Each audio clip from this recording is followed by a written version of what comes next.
Hey guys, welcome back to Planet Tyro. I'm your host Donald Wonder, and we're gonna do another movie first impressions discussion, mainly because we were gonna hold off because we're gonna do a much longer discussion. Me and Simon, as usual, we're gonna talk about this movie in detail.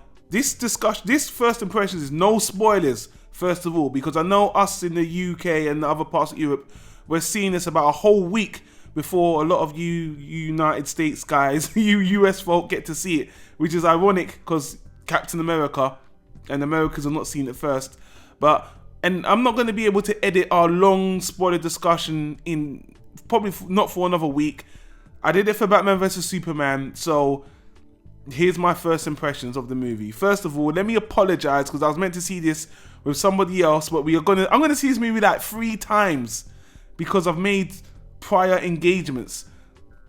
The movie's good. It's very good. I'm not going to lie. But saying that, I am not a Marvel fanboy. In fact, I'm more of a DC supporter than Marvel because I grew up more with DC. I thought the characters and villains are stronger. But Marvel, as everyone knows, has been hitting it out of the gate with these movies. They're making quality movies, fun movies, good characterization, good action. They've taken their time with this shit.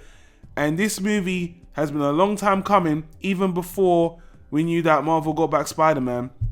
So I came away from the movie thinking, fuck me, that was awesome. I mean, I can't think of another word to describe it. Everyone's saying they're blown away.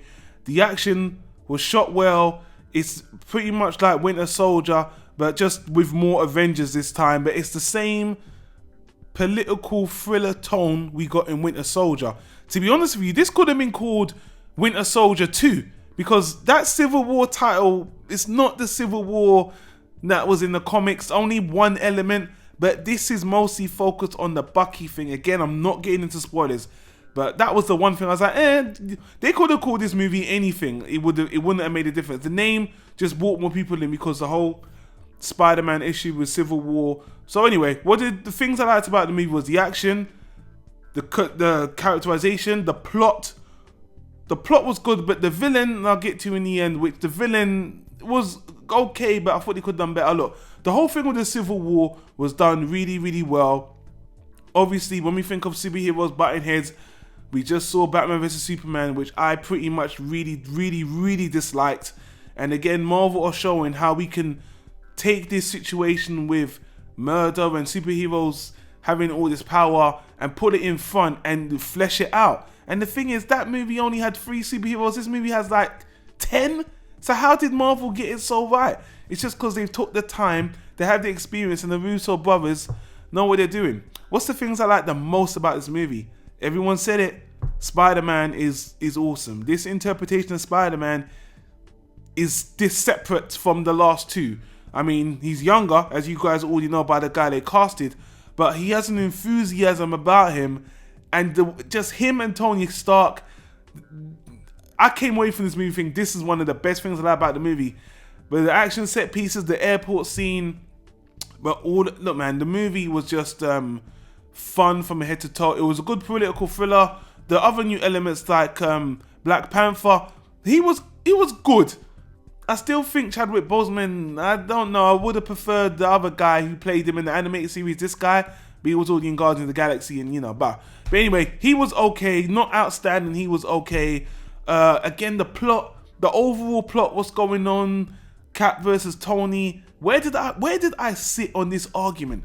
I actually, to be honest with you, I sat more on the Iron Man side, believe it or not, but We'll get more into it in the spoilers because Captain America, I see where they both are coming from, and honestly, I would have gone with Iron Man's side first, and as the movie went along, anyway, it ended up the way I knew it was going to end up anyway.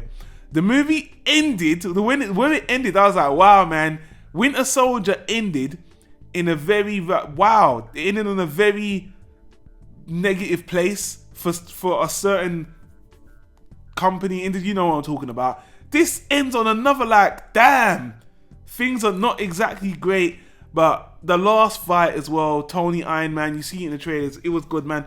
Look, like I said, I'm not getting into spoilers, just my overall coming away from it.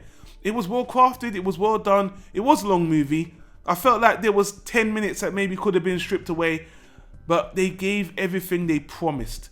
This met the hype. This was better than Age of Ultron.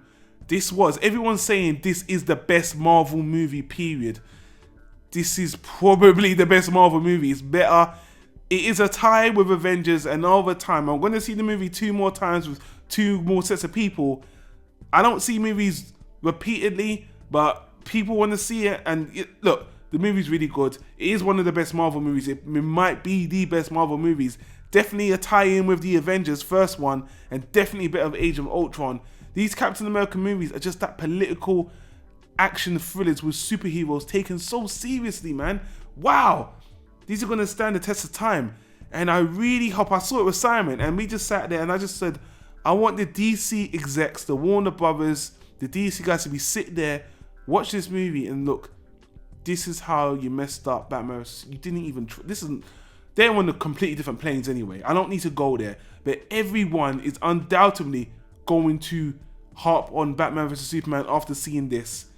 And I guarantee, if you look at the Rotten Tomatoes score now, and after this movie comes out 2 weeks later, that Batman vs Superman score has been dropping. It's going to drop even more, because this just shows you how people have been crafting these movies for 10 years, take their time, built to it and did it right. And another company that just tried to jump in, fast track the whole shit, failed.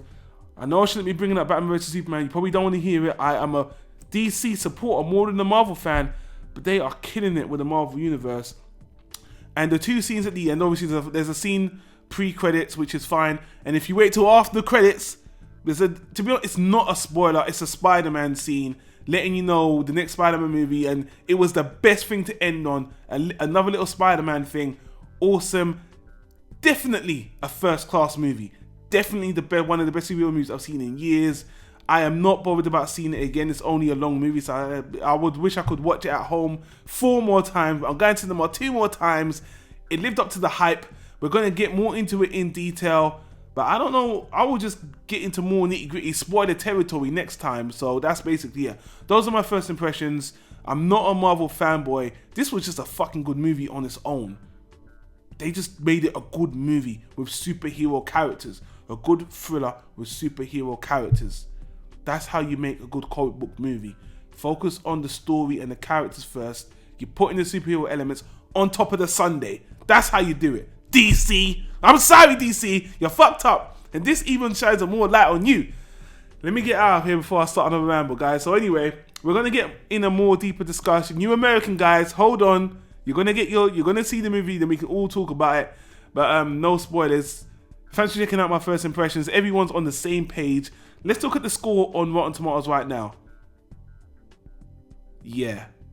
There you go. Enough said. See you on the next one on our podcast.